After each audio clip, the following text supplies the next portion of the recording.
ज़रा एक और इसमें पर्सपेक्टिव लेने वाली बात है, बिकॉज शायद हर किसी को ये इन्फॉर्मेशन भी नहीं है कि ये सारी प्लेटफॉर्म्स जिनका जिक्र हुआ है किन के ऑफिस पाकिस्तान में हैं और किन के नहीं हैं और किस तरह ऑपरेट करते हैं। थोड़ी सी बैकग्राउंड मेरा ख्याल है अगर हम समझ लें तो फिर आगे देखा जा सकता है कि क्या इनके साथ होना चाहिए। निगत दाद हमारे साथ हैं, डिजिटल राइट्स एक्सपर्ट हैं। निगत, सबसे पहले तो यही बता दें, एक्स का कोई ऑफिस है पाकिस्तान में? मतलब this is for common knowledge, because हर कुछ अरसे बाद ये ज़रूर बात होती है कि जी हम आपको बंद कर देंगे अगर आपने अपना दफ्तर यहाँ नहीं खोला। तो कहाँ है ये दफ्तर? नहीं, एक्स का कोई पाकिस्तान में ऑफिस नहीं है। और अगर मैं ये कहूँ कि जब से इलॉन मस्क ने ट्विटर को एक्वायर किया और वो एक्स बना है, तब से एक्स की जो अपनी कारकर्दगी है ना सिर्फ पाकिस्तान के लिए बल्कि बाकी ममालिक के लिए भी बहुत ज़्यादा ख़राब हो गई है। तो एक्स के ऑफिसेज़ मेरा नहीं ख्याल कि बहुत से ममालिक में मौजूद हैं। पाकिस्तान में मेरा नहीं ख्याल कि किसी भी सोशल मीडिया कंपनी का ऑफिस है। अलबत्ता पाकिस्तानी हुकूमत के साथ और रेगुलेटर्स के साथ प्लेटफॉर्म्स काफ़ी मिलके काम करते हैं ऑन अवेयरनेस रेजिंग और बाकी बहुत सी चीज़ों पे। राइट। तो जब प्लेटफॉर्म्स काम करते हैं तो ये प्लेटफॉर्म्स ऑब्वियसली एक लिएजन होगा, एक वर्किंग रिलेशनशिप होगी आपस में। फिर ये डिमांड क्यों किया जा रहा है कि अगर आपने अपने दफ्तर इधर ना, इज इट बिकॉज हुकूमत चाहती है कि हमारे पास एक रेडी एक जगह हो जहाँ जब हमने कुछ कंप्लेन करनी हो, कुछ कहना हो, कुछ बंद कराना हो तो they should be there to do our bidding? मतलब अदरवाइज क्या सेंस बनती है? आपने जिस तरह बताया बहुत से मुल्क हैं जहाँ नहीं है इनके ऑफिस, बहुत सी जगहों पे नहीं है।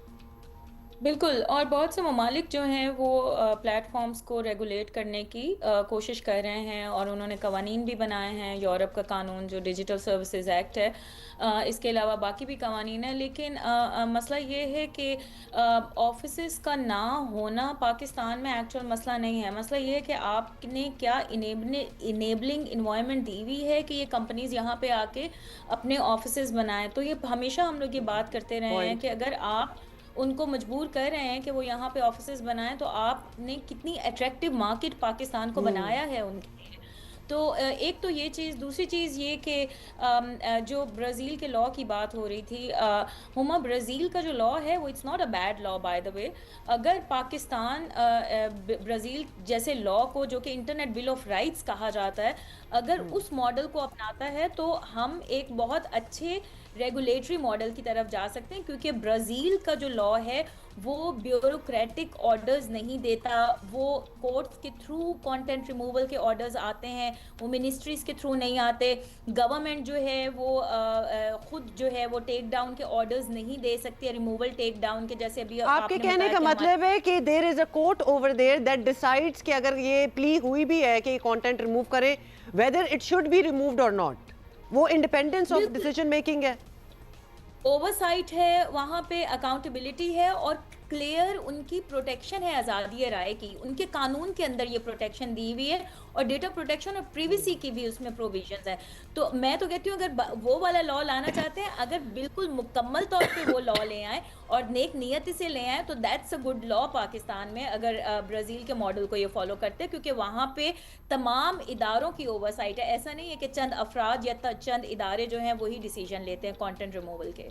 निगत, who are the stake holders? मतलब अगर ये डिसीजन मेकिंग हो, जिस तरह अभी आपने बड़े कम अल्फाज में without getting into too much detail बता दिया कि देयर आर सम मॉडल्स जैसे ब्राजील वाला है that could be followed, it would work for us as well.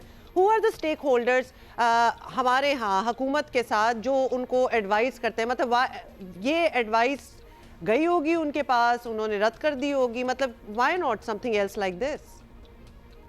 देखिए, हम तो बहुत दफ़ा मीडिया के थ्रू भी बात करते हैं, कभी डायरेक्टली भी बात करते हैं। और स्टेक होल्डर्स जो हैं वो इस वक्त तो मुझे लगता है कि काफ़ी ज़्यादा है। ना सिर्फ मिनिस्ट्रीज़ या प्राइवेट इदारे या सोशल मीडिया कंपनीज़ नहीं हैं, बल्कि जो डिजिटल राइट्स के इदारे हैं, जो सहाफ़ियों की तंजीमें हैं। क्योंकि इनके हकूक़ जो हैं उनको भी इन लोगों को, इन स्टेक होल्डर्स को अपने हकूक़ को प्रोटेक्ट करना है, गिवन हमारी हिस्ट्री और जो कुछ होता आया है। तो स्टेक होल्डर्स तो सारे मौजूद हैं और ये बताते भी रहे हैं। आई थिंक पॉलिटिकल विल की बात है कि आप कितना चाह रहे हैं कि एक अच्छा कानून लेकर आए और फिर उसको प्रॉपर तरीके से इम्प्लीमेंट करें। अभी जो आपने बात की डकी भाई वाली भी, आई थिंक ये तमाम चीज़ें आपस में जुड़ी हुई हैं। दैट्स मुझे ये राइट। लगता है ज़ाती तौर पे कि इस इदारे को मुकम्मल तौर पे प्योर करने की ज़रूरत है, और ये काम गवर्नमेंट को सबसे पहली बुनियाद पे करना चाहिए, क्योंकि कानून आप लेकर आ जाएंगे लेकिन अगर इन्फोर्समेंट जो एजेंसी है वहाँ पे मसाइल होंगे तो कभी भी आप कानून को मुकम्मल तौर पे अमल दरामद उसकी नहीं करा सकते। Thank you so much Nighat for explaining that to us, बहुत शुक्रिया। So in the end obviously जिस तरह निगत भी कह रही थी कि ये मीडिया के थ्रू भी बहुत सी इंफॉर्मेशन जो है वो पास ऑन होती है, और शायद स्टेक होल्डर्स वगैरह तो हैं इसमें हुकूमत के साथ, लेकिन any good advice should be welcome. There are other models in the world जिनकी वही इश्यूज हैं, चैलेंजेस हैं जो हमारे यहाँ भी हैं, and they are actually dealing with them.